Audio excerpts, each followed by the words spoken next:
बिस्मिल्लाहिर्रहमानिर्रहीम अस्सलाम वालेकुम। मैं हूँ फरीहा सलीम और आप देख रहे हैं मिनहादी फूड रेसिपीज़। तो जी आज दाल की एक बड़ी ही मुनफरद सी रेसिपी मैं आपके साथ शेयर करने लगी हूँ। दाल आपने बड़े तरीक़ों से पकाई होगी लेकिन इस तरीके से कम ही लोगों ने पकाई होगी।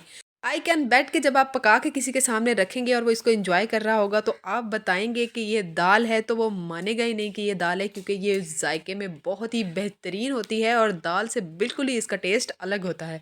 अगर आप भी इसी तरह की ज़बरदस्त रेसिपी बनाना चाहते हैं तो वीडियो को देखना है आपने एंड तक, स्किप बिल्कुल भी नहीं करना ताकि आप भी परफेक्ट रेसिपी बना सके। अच्छा जी, सबसे पहले आपने दाल को भिगोना है ओवरनाइट या कम से कम 5 से 6 घंटों के लिए। दाल का अच्छी तरह से भीगा होना बहुत ज़रूरी है अगर आप इस रेसिपी को बहुत ज़्यादा मज़ेदार बनाना चाहते हैं। जब दाल को आपने भिगोना है, अच्छी तरह से धोई हुई दाल आपने भिगोनी है। भिगोने के बाद आपने पानी को गिराकर और जनाब इसको डाल देना है किसी मिक्सी के जार में या ब्लेंडर के जग में। उसके बाद आपने 4 से 5 चम्मच इसमें पानी के डालने हैं।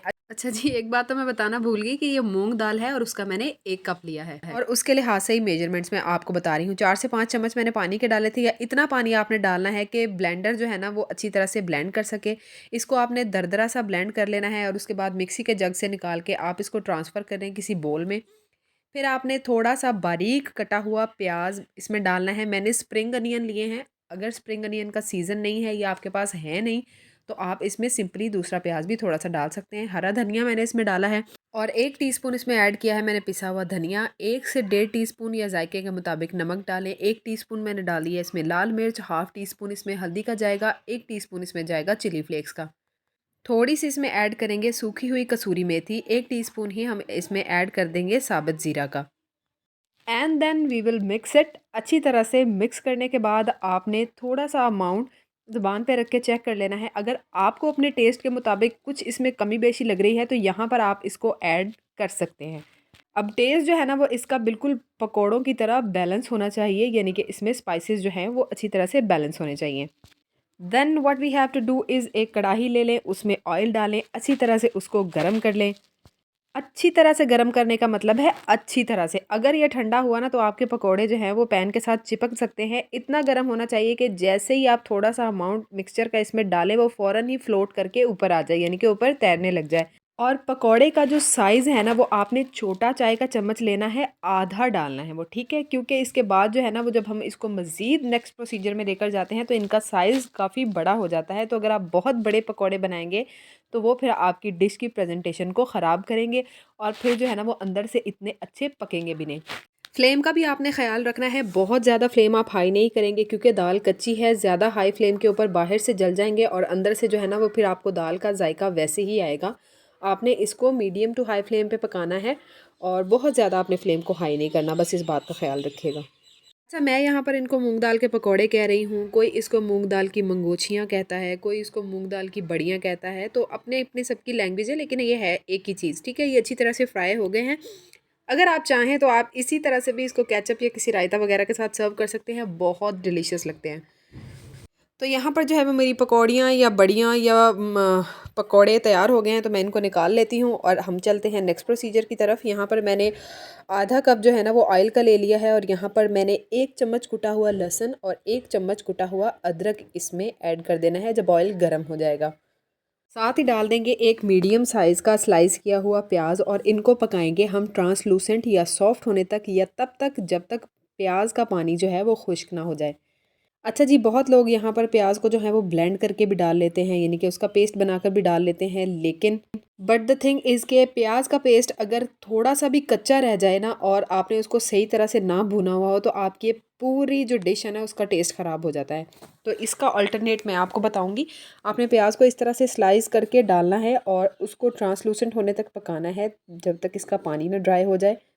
फिर आपने इस तरह का एक मिक्सी का जार ले लेना है। अगर जार नहीं है आपके पास तो आप सिंपली ब्लेंडर वाला जग भी यूज़ कर सकते हैं। और इसके अंदर मैंने ना जो है ना वो 3 मीडियम साइज़ के टमाटोज़ और 4 हरी मिर्चें डाल दी हैं, ठीक है? और फिर जब ये प्याज जो है वो डन हो जाएगा तो प्याज को भी निकाल के हम इसी ब्लेंडर के जग में डाल देंगे और फिर आपने इसको ब्लेंड करके अच्छी तरह से इसका पेस्ट बनाना। इस तरह से लहसुन और अदरक का कच्चापन भी ख़त्म हो जाता है, उनकी स्मेल ख़त्म हो जाती है, इनफैक्ट उसका टेस्ट और खुशबू जो है वो इन्हेंस हो जाती है और प्याज की भी जो मिठास है ना वो ख़त्म हो जाती है। प्याज निकालने के बाद ऑयल में हमने डाल देना है थोड़ा सा ज़ीरा, ब्राउन होने तक पकाना है। बिल्कुल ऑप्शनल है, अगर आप नहीं डालना चाहते तो कोई मसला नहीं है, लेकिन इससे खुशबू जो है ना वो बहुत अच्छी आती है। और उसके बाद आप इसमें जो पेस्ट हमने प्रिपेयर किया है वो डालेंगे और इसको आपने अब अच्छी तरह से भूनना है, अच्छी तरह से पकाना है जब तक इसका जो एक्स्ट्रा जो टमाटरों का पानी है वो ख़त्म ना हो जाए। जब तक ये पक रहा है हम यहाँ पर आधे कप दही में कुछ मसाले ऐड कर लेते हैं। अपने टेस्ट के मुताबिक नमक डालें, मिर्च डालें। मैंने एक एक टीस्पून लिया है और 2 टीस्पून मैं इसमें धनिया पाउडर के ऐड करूँगी। मेरा मैसेज भी अभी आना था, चले कोई बात नहीं, चलने दें। और जो है ना इसके बाद मैंने यहाँ पर ज़ीरा पाउडर लिया है 1 टीस्पून। इन सारी चीज़ों को अच्छी तरह से मैं मिक्स करूँगी। और जब मेरा पेस्ट जो टमाटर वगैरह का था वो अब अच्छी तरह से रेडी हो गया है, ऑयल इसका सेपरेट हो गया है, ये देखिए बहुत ज़बरदस्त था जो है ना ये तैयार हो गया है। इसमें मैं अब मसाले और दही ऐड कर दूँगी। अब हम इसको अच्छी तरह से पकाएंगे, भूनेंगे तब तक जब तक ऑयल जो है वो दोबारा सरफेस पर नहीं आ जाता। अच्छा जी, मसाला भूनने में जो है ना मैंने हल्दी का इस्तेमाल नहीं किया क्योंकि मैंने बड़ियों में थोड़ी सी डाल दी थी। अगर आप चाहें तो आप यहाँ पर भी ऐड कर सकते हैं। मसाला जो है वो ज़बरदस्त सा भुनकर तैयार है। आप देख सकते हैं इसकी शक्ल भी कितनी लाजवाब लग रही है। अच्छा जी, ये जो मसाला बनाने का तरीका है ना ये आप किसी भी करी वाली डिश के लिए बना सकते हैं। आलू बनाने हो, गोश्त बनाना हो, इससे जो है ना वो आपकी करी बहुत ही मज़ेदार और स्मूथ बनेगी। करी यानी कि जो भी आप शोरबे वाली डिश बनाते हैं बहुत ही ज़बरदस्त बनती है। तो जी अब यहाँ पर हम अपने शोरबे के लिए, करी के लिए थोड़ा सा इसमें पानी डालेंगे। मैंने जो है ना वो इसमें 4 कप पानी के ऐड किए हैं। 4 कप पानी फ़िलहाल आपको ज़्यादा लग रहा होगा, लेकिन डिश के प्रिपेयर होते होते ये पानी जो है वो बहुत कम रह जाएगा। अच्छा जी, फ़िलहाल हमने इसको क्या करना है, मीडियम फ्लेम के ऊपर ढक्कन लगा के आपने इसको 7 से 8 मिनट तक पकाना है ताकि पानी का कच्चापन जो है ना वो अच्छी तरह से ख़त्म हो जाए। 7 से 8 मिनट अच्छी तरह से पकाने के बाद आपने इसमें जो हमारे तैयार किए हुए बड़ियाँ हैं या पकोड़े हैं वो आपने इसमें ऐड कर देने हैं। उसके बाद हम कवर लगा के 8 से 10 मिनट तक इसको लो टू मीडियम फ्लेम के ऊपर पकाएंगे। तब तक ये जो है वो सारे शोरबे को जितना ये अब्जॉर्ब कर सकती हुई कर लेंगी। थोड़ा सा साइज़ भी फूल कर इनका बड़ा हो जाएगा और ये बिल्कुल सॉफ्ट हो जाएंगी। जब ये अच्छी तरह से सॉफ्ट हो जाएं और इनका साइज़ भी फुल हो जाए उसके बाद इस पर हम डालेंगे कुछ हरा धनिया, और अगर आपको पसंद है तो थोड़ी सी यहाँ पर कसूरी मेथी भी ऐड कर सकते हैं। बहुत अच्छी खुशबू आती है उसके साथ और टेस्ट भी काफ़ी इन्हेंस हो जाता है। डू ट्राई दिस रेसिपी, इंशाल्लाह ये रेसिपी आपको बहुत पसंद आएगी। तो जी जाते जाते वीडियो को लाइक करना मत भूलिएगा। चैनल पर नए हैं तो चैनल को ज़रूर सब्सक्राइब करें ताकि हमारी हौसला अफजाई हो और इसी तरह की मज़ेदार रेसिपीज़ लेकर हम आप तक पहुँचाते रहें। बहुत जल्द मिलेंगे एक नई आसान और मज़ेदार रेसिपी के साथ। इजाज़त दीजिए, अल्लाह हाफ़िज़।